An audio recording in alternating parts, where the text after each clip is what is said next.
আমাদেরকে ভাসানী বলে গিয়েছিলেন, পশ্চিমবঙ্গ আমার, আসামও আমার, মণিপুরও আমার, এই বদ্বীপ পুরোটাই হলো আমাদের। যখন আমরা একটি ভারত স্বপ্ন নিয়ে বেঁচেছিলাম যে আমরা ঐক্যবদ্ধভাবে ভারতে একই গঙ্গা, একই জলে বসবাস করে, একই পানিতে বসবাস করে নিভৃতে এখানে থাকবো, তোমরা সেইখানে মুসলিম কার্ড খেলে আমাদের উপরে নিপীড়নের, নির্যাতনের স্কিম রুলার চালিয়েছিল।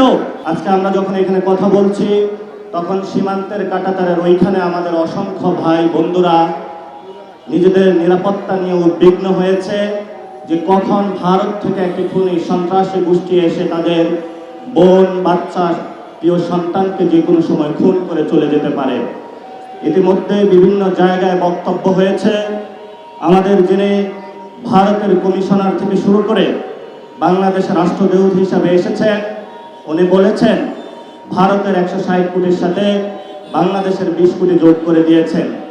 আমরা তাদের উদ্দেশ্যে বলতে চাই, বাংলাদেশের 18 থেকে 20 কোটি জনতা, পশ্চিমবঙ্গের 10 থেকে 12 কোটি জনতা, আসামের 1.5 থেকে 2 কোটি জনতা, তেমনিভাবে মণিপুর থেকে এই বাংলা ভূখণ্ডের বদ্বীপে যত অঞ্চল রয়েছে সেখানের জনসংখ্যাকে যদি আমরা হিসাব করি 32 থেকে 35 কোটি জনতারও আমরা দায়িত্ব নিতে সক্ষম এবং আমরা দায়িত্ব নিতে চাই।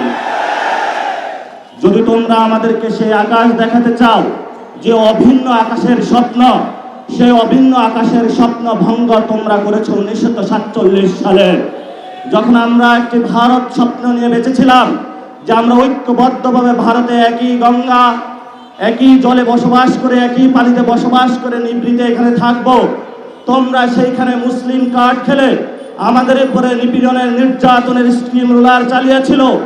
আমরা বাধ্য হয়ে স্বাধীনতার আওয়াজ তুলে সেই একই জায়গায় আজকে উপনীত হয়েছি। নতুন করে যে স্বপ্ন তুমি আমাদেরকে দেখাচ্ছ সেই স্বপ্ন তোমরা 47-এ ভঙ্গ করেছ।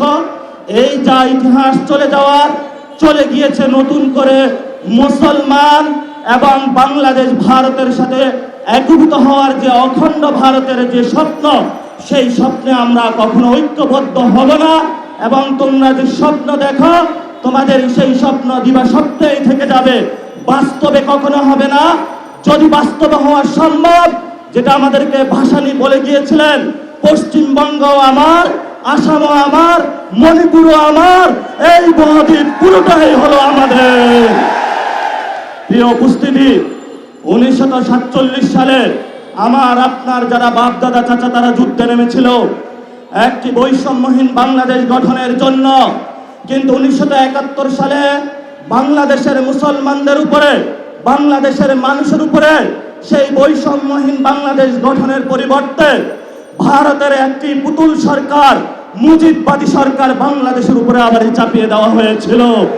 যেই মুজিববাদী সরকার গত 53 বছরে আমাদের উপরে জুলুম নির্যাতন করেছিল, আমরা স্বপ্নে আকাঙ্ক্ষা দেখেছিলাম 24-এ আমরা রক্ত দিয়েছিলাম ভারতীয় যে বয়ান সেটা থেকে বের হয়ে একটি স্বাধীন পররাষ্ট্রনীতির মধ্য দিয়ে যাব।